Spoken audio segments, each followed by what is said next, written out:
ആർക്കെങ്കിലും ഉണ്ടായിട്ടുണ്ടെങ്കിൽ അത് മനഃപൂർവ്വം ഒരിക്കലും ഞാൻ ചെയ്തിട്ടില്ല എങ്കിൽ പോലും അതിന് ഞാൻ മാപ്പ് ചോദിക്കുകയാണ്. അതിൽ എനിക്ക് യാതൊരു കുറവില്ല എന്നതാണ്. ഒരിക്കലും അങ്ങനെ ഉദ്ദേശിച്ചിട്ടില്ല. ഈ നീതിന്യായ വ്യവസ്ഥയുടെ ഭാഗമായി നിൽക്കുന്ന സ്വാഭാവികമായിട്ടും എല്ലാ ഇന്ത്യൻ പൗരനും അതിന്റെ ഭാഗമാകണം, അതിനോടൊപ്പം ലോയലായി നിൽക്കുകയും ചെയ്യണം. പക്ഷേ ഇന്നിപ്പോ താങ്കൾ പുറത്തിറങ്ങിയതിനു ശേഷം ജയിലിന്റെ പുറത്ത് പടക്കം പൊട്ടിക്കാനടക്കം ആളുകൾ കാത്തു നിൽക്കുകയായിരുന്നു. അവരുമായി ഏതെങ്കിലും തരത്തിൽ ബന്ധമുണ്ടോ? താങ്കളുടെ നിർദ്ദേശം അക്കാര്യത്തിലുണ്ടോ? ഒരിക്കലും യാതൊരു ബന്ധമില്ല എന്ന് ആരൊക്കെയോ വന്നേ. ഇന്നലെയും കുറേ പേര് വന്നു എന്ന് അറിഞ്ഞു.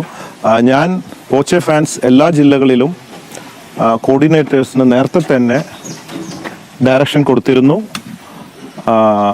ഒരു കാരണവശാലും ജയിലിലേക്ക് ആരും വരരുത്. അവിടെ വന്ന് തിക്കും തിരക്കുണ്ടാക്കിയാൽ ഇതൊക്കെ എന്നെയാണ് ബാധിക്കുക. അതുകൊണ്ട് ആരും തന്നെ അങ്ങോട്ട് വരേണ്ടതില്ല. എല്ലാം ഞാൻ പുറത്തു വന്നിട്ട് സന്തോഷപരമായിട്ട് നമുക്ക് പിന്നെ കൂടാം എന്ന് ഉള്ള നിർദ്ദേശം എല്ലാ ജില്ലകളിലും ബോച്ചെ ഫാൻസ് ചാരിറ്റബിൾ ട്രസ്റ്റ് കോർഡിനേറ്റേഴ്സിന് ഡയറക്ഷൻ നേരത്തെ കൊടുത്തതാണ്. പിന്നെ വന്നിട്ടുള്ളത് ആരാണോ എന്താണോ എന്നൊന്നും നമുക്ക് അറിയുന്നതല്ല. ഞാൻ രാവിലെ ഇറങ്ങി 2 സ്റ്റേറ്റ്മെന്റ് പറഞ്ഞു. അപ്പോൾ തന്നെ വണ്ടി കയറിപ്പോയി. 2 സ്റ്റേറ്റ്മെന്റ് പറഞ്ഞതാണ്. ഒന്ന്, ഇതാണ് ചോദ്യം, എന്തുകൊണ്ട് ഇന്നലെ ഇറങ്ങിയില്ല? ഞാൻ പറഞ്ഞു ഇന്നലെ ഇറങ്ങാനുള്ള സംവിധാനങ്ങളൊന്നും അവിടെ എത്തിയിട്ടില്ല. ഇന്ന് രാവിലെയാണ് റിലീസ് ഓർഡർ വന്നിട്ടുള്ളത്. എന്തോ ടെക്നിക്കൽ പ്രോബ്ലം ആണ് എന്ന് പറഞ്ഞാൽ കൂടുതൽ എനിക്കറിയില്ല. അതുകൊണ്ട് ഇന്നലെ ഇറങ്ങിയില്ല. പിന്നത്തെ ചോദ്യം, ഇതുപോലെ ഈ ജാമ്യം കിട്ടാത്തവർക്ക് സാമ്പത്തിക സഹായം ചെയ്യാൻ വേണ്ടിയാണോ നിങ്ങൾ അവിടെ നിൽക്കുന്നത്? അതിനു വേണ്ടിയല്ല. അങ്ങനെ ഒരു ഉദ്ദേശം നമുക്കുണ്ട്. നല്ല കാര്യങ്ങൾ നമ്മൾ പലതും ചെയ്യുന്ന പോലെ ചെയ്യാൻ ഉദ്ദേശിക്കുന്നുണ്ട്. അതിനു വേണ്ടുന്ന 1 കോടി രൂപ നമ്മുടെ ബോച്ചെ ഫാൻസ് ചാരിറ്റബിൾ ട്രസ്റ്റ് നിന്ന് അനുവദിച്ചിട്ടുമുണ്ട്. ലീഗൽ എയ്ഡിന് കുറേ എന്താ പറയുക, ചെറിയ ചെറിയ കേസുകളിലൊക്കെ പെട്ടിട്ടുള്ള കേസുകളൊക്കെ ഉണ്ട്, അതിനുണ്ട്. അപ്പം അങ്ങനെ അവിടെ ചെന്ന് പെട്ടപ്പോൾ എനിക്കത് ചെയ്യണമെന്ന് തോന്നി. ഇതുപോലെ അത് ചെയ്യുന്നുണ്ട്. പക്ഷെ അതിനുവേണ്ടി ഇത് ചെയ്യുകയോ കോടതിയെ ധിക്കരിക്കുകയോ ഒരിക്കലും ഇന്ന് വരെ ഉണ്ടായിട്ടില്ല. അങ്ങനെ ഒരിക്കലും ഞാൻ ചെയ്യുന്ന വ്യക്തിയല്ല.